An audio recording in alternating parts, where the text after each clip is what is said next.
All right, now let's get into the other indicators. The next indicator is the Bollinger Band %B indicator, and the only difference I've made to this indicator is changing the overbought and oversold levels, 0.75 and 0.25. If you haven't seen this indicator before, you can find it by simply searching BB. You will see Bollinger Band %B pop up.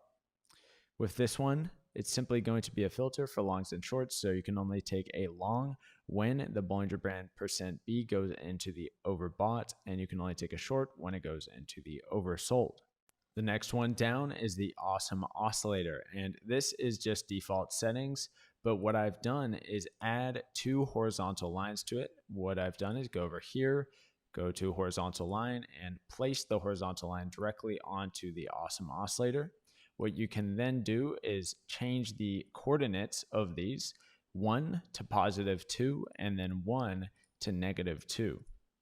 This is going to put values on the Awesome Oscillator for our trading purposes. You can only take a long when the Awesome Oscillator is over the 2 line. You can only take a short when the Awesome Oscillator is below the 2 line.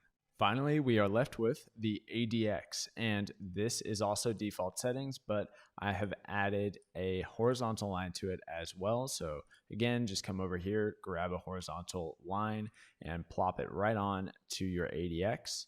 This one is set to a level of